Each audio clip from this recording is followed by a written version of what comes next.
ভারতের প্রধানমন্ত্রী নরেন্দ্র মোদী সম্প্রতি মার্কিন যুক্তরাষ্ট্র সফর করেছেন। এই সফরকে দুই দেশই ঐতিহাসিক বলছে।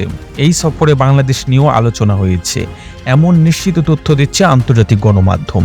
কিন্তু বাংলাদেশ নিয়ে মার্কিন যুক্তরাষ্ট্র এবং ভারতের কি আলাপ হয়েছে তার বিস্তারিত কোনো কিছুই প্রকাশ্যে গণমাধ্যমে আসেনি। তবে ভারতের বিজেপি নিয়ন্ত্রিত থিঙ্ক ট্যাঙ্কগুলো সম্প্রতি এই নিয়ে কথাবার্তা বলতে শুরু করেছে।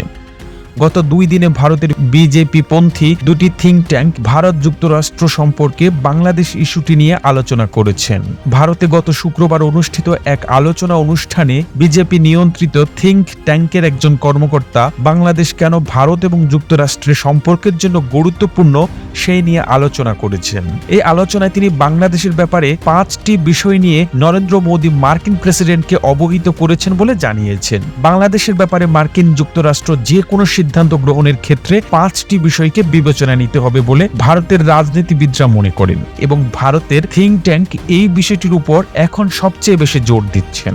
বাংলাদেশে যে 5টি বিষয়ে মার্কিন যুক্তরাষ্ট্রকে পর্যবেক্ষণ করতে বলেছেন নরেন্দ্র মোদী, তার মধ্যে রয়েছে 1, বাংলাদেশে যেন কোনো অবস্থাতেই জঙ্গিবাদ এবং উগ্র সাম্প্রদায়িক শক্তির উত্থান না ঘটে। বিশদভাবে বলতে গেলে তিনি বোঝাতে চেয়েছেন বাংলাদেশের ব্যাপারে বাড়াবাড়ি রকম হস্তক্ষেপের ফলে যেন এদেশে উগ্র মৌলবাদী শক্তি ও জঙ্গিবাদী শক্তির উত্থান না ঘটে, সে ব্যাপারে ভারত মার্কিন যুক্তরাষ্ট্রকে নজর রাখার পরামর্শ দিয়েছে। কারণ বাংলাদেশে যারা এখন ক্ষমতায় আছে তাদের প্রতিপক্ষ শক্তিরা জঙ্গিবাদ এবং সাম্প্রদায়িক শক্তিকে লালন করে, পৃষ্ঠপোষকতা দান করে।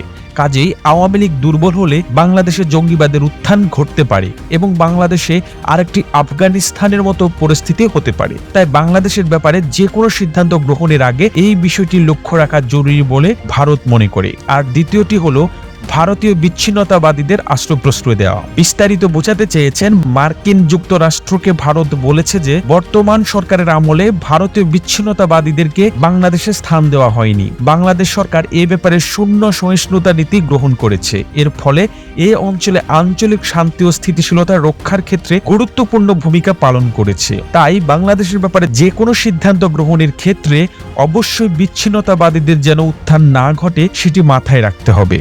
আর তৃতীয় নাম্বারটি হলো দেশ বিরোধী অর্থাৎ পাকিস্তানের আগ্রাসন।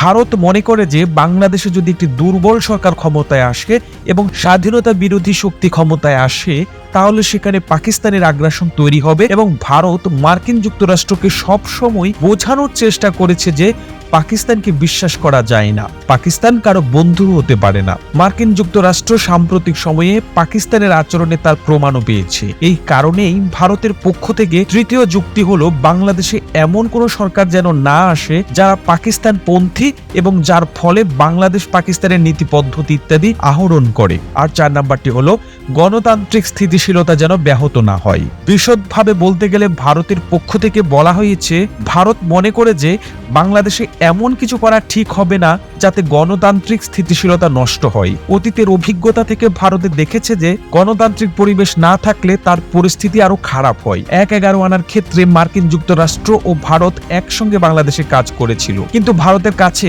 1-11 অভিজ্ঞতা সুখকর নয়। এ কারণেই এই রকম পরিস্থিতি যেন আবার না হয় সেটি লক্ষ্য রাখতে হবে বলে ভারত পরামর্শ দিয়েছে। একেবারে শেষটি অর্থাৎ 5 নম্বর পরামর্শটি দিয়েছেন সংখ্যালঘুদের নিরাপত্তা নিয়ে। বাংলাদেশে এখনো সংখ্যালঘুরা পুরোপুরি নিরাপদ নয় বলে ভারত মনে করে। তবে বর্তমান সরকার সংখ্যালঘুদের নিরাপত্তা এবং সংখ্যালঘুদের অধিকার রক্ষার ক্ষেত্রে অঙ্গীকারাবদ্ধ। কিন্তু অন্যান্য রাজনৈতিক দলগুলো এক্ষেত্রে অতীতে কি করেছে তা ভালো করেই জানে। সেই অভিজ্ঞতা ভারত মার্কিন যুক্তরাষ্ট্রকে জানিয়েছে। তাই এমন কোন সরকার আসা ঠিক হবে না যাতে সংখ্যালঘুরা আরো বেশি বিপদে পড়ে। এই 5টি পরামর্শের ভিত্তিতে বাংলাদেশের ব্যাপারে মার্কিন যুক্তরাষ্ট্রকে সিদ্ধান্ত গ্রহণের জন্য ভারত পরামর্শ দিয়েছে। এই প্রতিবেদন তৈরিতে তথ্য উপাত্তের সাহায্য নেওয়া হয়েছে জাতীয় গণমাধ্যম বাংলা ইনসাইডার থেকে। এতক্ষণ আপনারা সঙ্গে ছিলেন বিশ্ব বাংলার। এভাবেই সঙ্গে থাকুন, আমরা তো ফিরছি নতুন নতুন প্রতিবেদন নিয়ে।